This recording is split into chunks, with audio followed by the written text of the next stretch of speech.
Hello भाई, जैसा कि आप देख रहे हैं हम सुजावन मंदिर का भी लाइव कवरेज कर रहे हैं। उसी से जुड़ा हुआ ये भी स्थल एक पुरातात्विक स्थल है और उसी के फील्ड में आता है, यानी कहने का मतलब उसी के 1 किलोमीटर दूरी पे है। काफ़ी ऊंची पहाड़ियाँ और उसके आसपास से प्रयागराज से लगभग 30 किलोमीटर के अब में दूरी पड़ता है ये। और ये भीटा गांव नाम पड़ता है। भीटा जसरा घूरपुर के अंतर्गत आता है, प्रयागराज डिस्ट्रिक्ट आता है ये। तो ये पूरा स्थल घोषित किया गया। जैसा आप देख रहे हैं चारों तरफ अभी इसका उत्खनन कार्य चल रहा है। पुरातत्व विभाग के लोग यहाँ पे खुदाई करा रहे हैं। जैसा कि आप जानते हैं पुरातात्विक स्थल जो होते हैं उनका जो ऐतिहासिक महत्व होता है, इसलिए उनका संरक्षण किया जाता है। यूनेस्को भी इसका संरक्षण करता है और यूनेस्को के माध्यम से ऐसे सांस्कृतिक जो धरोहर होते हैं ऐसे प्लेसेस का संरक्षण किया जाता है। तो जैसा हमको दिखाई दे रहा है चारों तरफ आप, ये गुप्त और मौर्य वंश के टाइम का है। ये बिल्डिंग्स यहाँ पे काफ़ी जर्जर अवस्था में है और इसका पुरातत्व विभाग जो है इसका उत्खनन कार्य करा रहा है। तो जैसा आपको दिखाएंगे, आगे मजदूर वर्क कर रहे हैं, उत्खनन कार्य चल रहा है। इस स्थल को पुरातात्विक स्थल के रूप में घोषित किया गया है और आगे देख रहे हैं जैसा कि मजदूर वर्क कर रहे हैं। और इस स्थल पे काफ़ी चीज़ें मिलती हैं। यहाँ पे कभी कभी बारिश होती है तो यहाँ पे लोग बकरियाँ चराने आते हैं। कभी कभी सोने के सिक्के मिल जाते हैं, कभी मूर्तियाँ मिल जाती हैं, कभी इस तरह से कीमती धातुओं से बनी हुई वस्तुएं मिल जाती हैं। तो यह स्थल जो है काफ़ी महत्वपूर्ण है।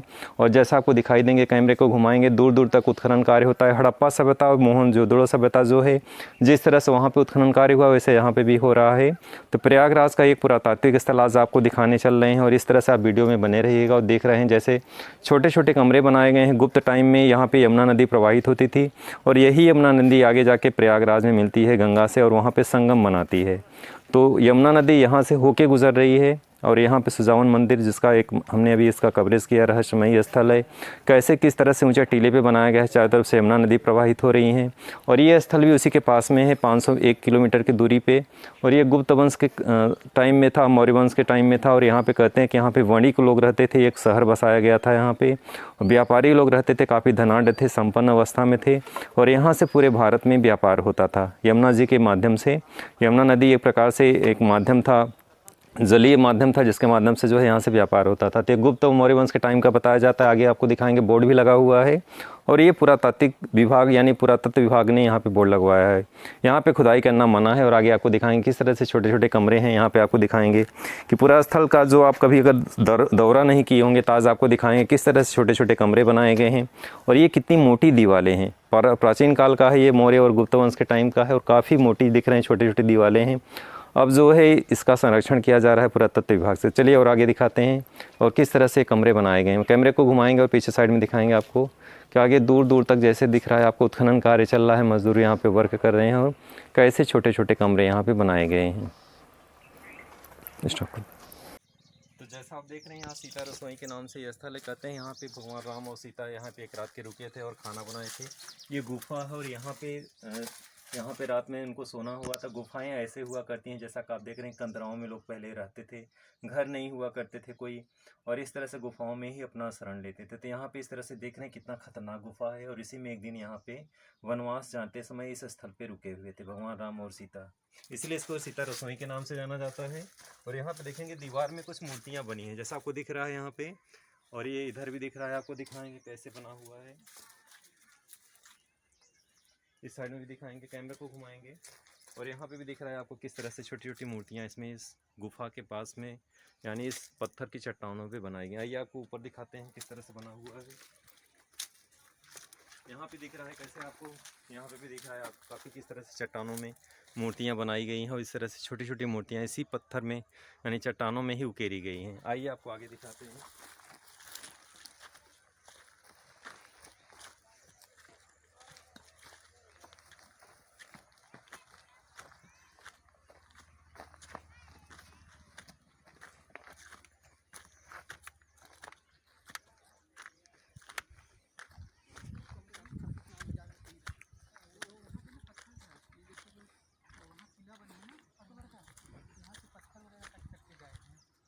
हो गया और उधर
Thank you.